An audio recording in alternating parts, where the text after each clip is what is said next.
Politics has always been a part of debates over the Supreme Court and Supreme Court nominations. It didn't start with Clarence Thomas or Robert Bork or Brett Kavanaugh or wherever you want to point to. George Washington had a nominee rejected for political reasons. So it's not like we can go back to some halcyon time where politics doesn't matter with this stuff.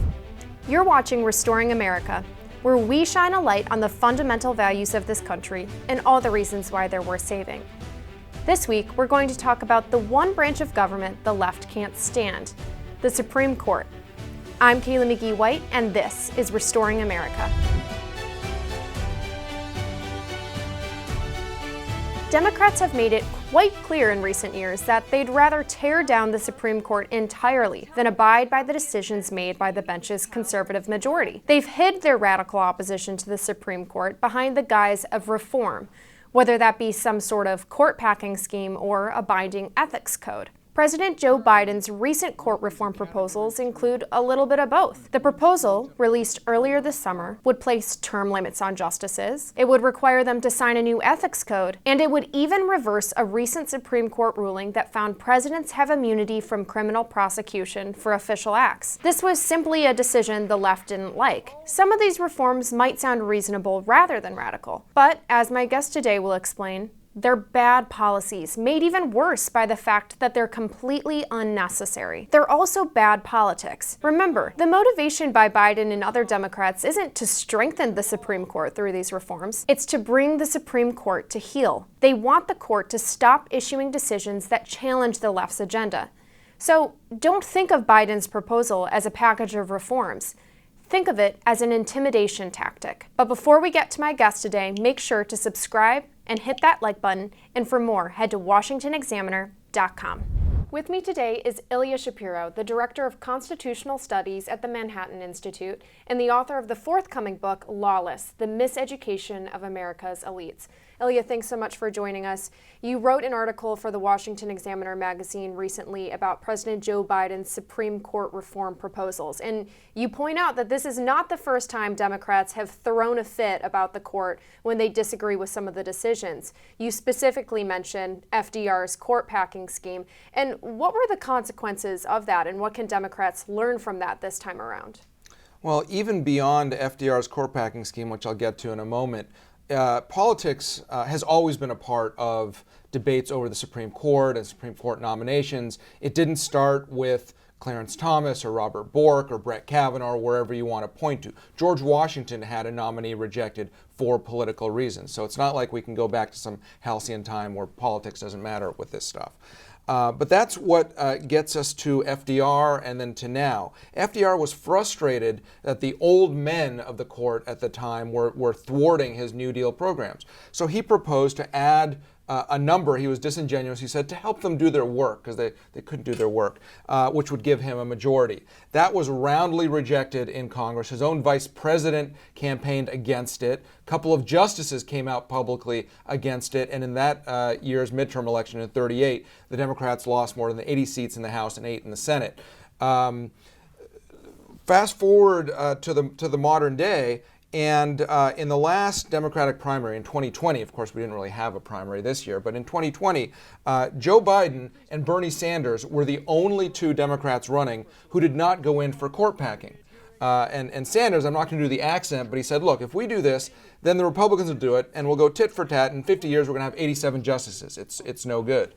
Well, now, finally, I don't know about whether Senator Sanders has changed his view, but Joe Biden has gone in for this court packing. And I think it's going to redound to the same way that FDR did. It's unpopular with the public, trying to tweak the Supreme Court for political reasons. But look, the way that you control the court is the old-fashioned way, as FDR discovered. He was thwarted in 38. Just 3 years later, he had made 7 nominations and took control of the court. So maintaining political power and making those nominations is the way to go. Otherwise, voters see through it. So let's talk about some of the specific reforms that Biden has proposed. He's proposed term limits. He's proposed an ethics code that justices would be required to sign. You argue that these reforms aren't even necessary in the first place. Can you explain why that is? All of this talk about reform is purely the product of frustration with those on the left, Democrats and other progressive activists, that they've lost control of the court for the first time since FDR, since before FDR. So they're trying to roll out these changes for their own political benefits, to take, it's not some good government reform that there's a platonic ideal of number of years to serve or number of justices or anything like this. They want the court to rule differently. They're frustrated, and so they come out with these things. Now, they're a little more subtle with the messaging now. Term limits happens to be popular among the public. If you ask just in general, should justices be term limited, it's not a bad idea having them at 18 years staggered. If there's 9 of them, you have a vacancy every 2 years. Every presidential term is guaranteed 2, rather than kind of the morbid health watches over octogenarian justices and randomness in the vacancies. But if you look a little farther into this proposal, if the current justices aren't grandfathered, well, that's just a bare-knuckle ploy to get Alito, Roberts, and Thomas off the court. That's court packing again. If the current justices are grandfathered, well, then are we going to expand the court, by justice every 2 years until there's natural attrition? Then it's going to come back. There's no way to do this without politics coming into play. And then also, you would actually need a constitutional amendment. Because the Constitution says they serve during good behavior, meaning they can be impeached, but that's it. And these cutesy ways of trying to designate them as senior justices and keep their pay and what have you, that just doesn't fly. So again, this is just a pure politicized thing. If we were drawing up the court from scratch, if politics, were of no moment, then yeah, maybe it could be a good idea to increase public confidence in the court to have term limits. But the way that Biden's proposing it, it's no good. So as you mentioned, there has always been a little bit of politicking when it comes to the Supreme Court, specifically with appointments. But especially in recent years, it seems that the Supreme Court is taking up a large chunk of the political debate. And yet the institution hasn't changed. So what has changed? Is it the American public? Is it the way that we perceive the court?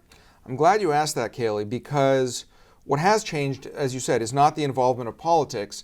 It's that nominations are focused on judicial philosophy, and ultimately we're at the culmination of several trends where divergent interpretive themes or theories map onto partisan preference at a time when the parties are more sordid and ideologically polarized than they've been since at least the Civil War. So it used to be that just like you had in the House and Senate, conservative Democrats, liberal Republicans, you don't have that in the elected branches. Similarly now in terms of judges and judicial philosophies, if you want an originalist, someone who looks at the Constitution for what the original public meaning of its text was when ratified, typically you want a Republican making that appointment. If you want a living constitutionalism where the Constitution grows and evolves along with societal mores, then that's going to come from politicians on the left, and Democrats appointing them.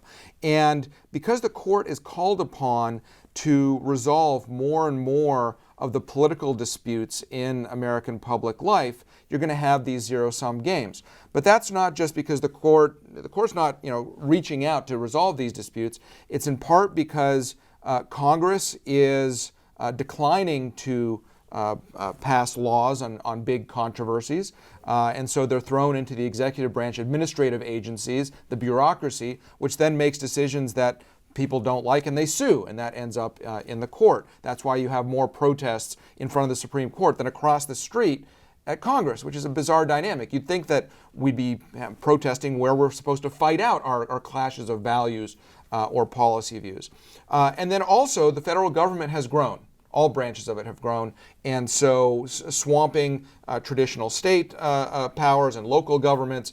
And so people just there's this centralization in Washington, and so many of these disputes go to the Supreme Court. It's an unfortunate dynamic, and it can only be unwound if we rebalance our powers within Washington, which the Supreme Court has been issuing rulings to strike down the administrative state in many ways, as well as federalism, pushing down decision-making to state and local levels. And the left doesn't much like that either.